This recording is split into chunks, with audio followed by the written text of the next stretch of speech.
নমস্কার বন্ধুরা, এই স্টোরি চ্যানেলে আরও একটা নতুন ভিডিওতে সবাইকে স্বাগত জানাই।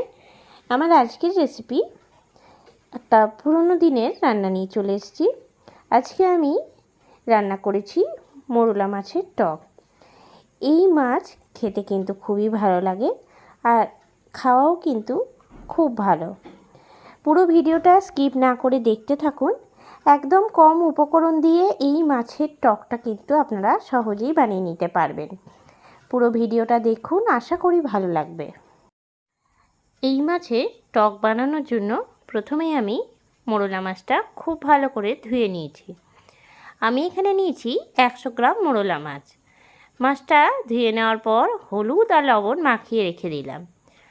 মাছটা ভাজার জন্য কড়াই চাপিয়ে নিয়েছি। কড়াইয়ের মধ্যে দিয়ে দিলাম সর্ষের তেল। তেলটা গরম হতে দিলাম। টক করার জন্য আমি এখানে তেঁতুল নিয়েছি। তেঁতুলটা আমি হালকা গরম জলে কিছুক্ষণ ভিজিয়ে রাখলাম।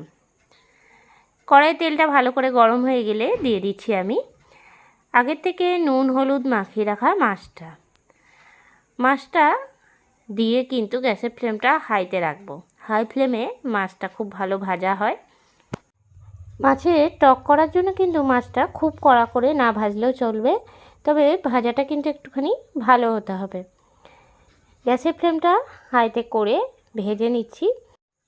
এক পিঠটা ভাজা হয়ে গেলে অন্য পিঠটা খুন্তিতে করে উল্টিয়ে দিচ্ছি।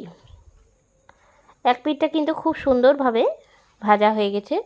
দেখুন, খুব বেশি কিন্তু লাল করিনি।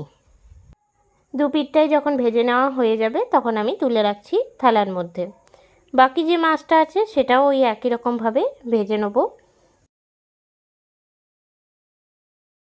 সব মাছটা ভেজে নেওয়ার পর ওই তেলের মধ্যেই দিয়ে দিচ্ছি ফোড়নে হাফ চামচ দিলাম 5 ফোড়ন, একটা শুকনো লঙ্কা দিয়ে দিচ্ছি। এরপর তেঁতুলের কাঠটা গরম জলে তেঁতুলটা ভিজিয়ে রেখেছিলাম। তারপরে যখন ভিজে গেছে তখন তেঁতুলটা হাত দিয়ে একটুখানি চটকে নিয়েছি আর যে তেঁতুলের পাল্পটা হয় সেটা আমি দিয়ে দিলাম তেলের মধ্যে। সামান্য জল দিয়ে দিলাম। এরপরে এর মধ্যে দিয়ে দিচ্ছি সামান্য পরিমাণে লবণ আর দিচ্ছি সামান্য হলুদের গুঁড়ো। গ্যাসের ফ্লেমটা হাই টু মিডিয়ামে রেখে ভালো করে আগে ফুটিয়ে নিচ্ছি। ভালো করে ফুটে গেলে এর মধ্যে আমি দিয়ে দিচ্ছি দুটো চেরা কাঁচা লঙ্কা। তারপরেই দিয়ে দেবো ভেজে রাখা মাছটা দিয়ে 10 থেকে 12 মিনিট গ্যাসের ফ্লেমটা লোতে করে ফুটিয়ে নেব।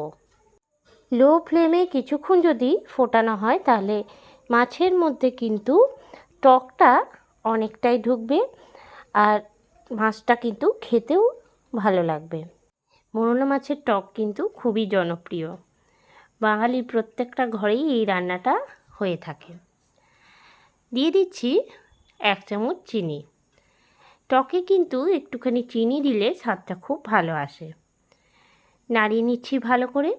ঝোলটাও কিন্তু এখন অনেকটা কম হয়েছে। এরপরে আমি নামাবার আগে দিয়ে দেবো সামান্য সর্ষের তেল। গ্যাসের ফ্লেমটা বন্ধ করে দিলাম আর বাটির মধ্যে এখন পরিবেশনের জন্য তুলে রাখছি। কেমন লাগলো আজকের এই ছোট্ট রেসিপিটা অবশ্যই আমাকে জানাবেন।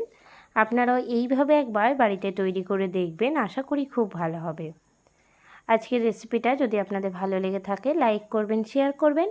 এই চ্যানেলে নতুন বন্ধু হয়ে থাকলে চ্যানেলটা সাবস্ক্রাইব করা অনুরোধ রইল। আর যারা ফেসবুক পেজ থেকে দেখছেন অবশ্যই পেজটাকে ফলো করে দেবেন। আবারও নতুন কোনো রেসিপি নিয়ে হাজির হব। সঙ্গে থাকুন আর দেখতে থাকুন।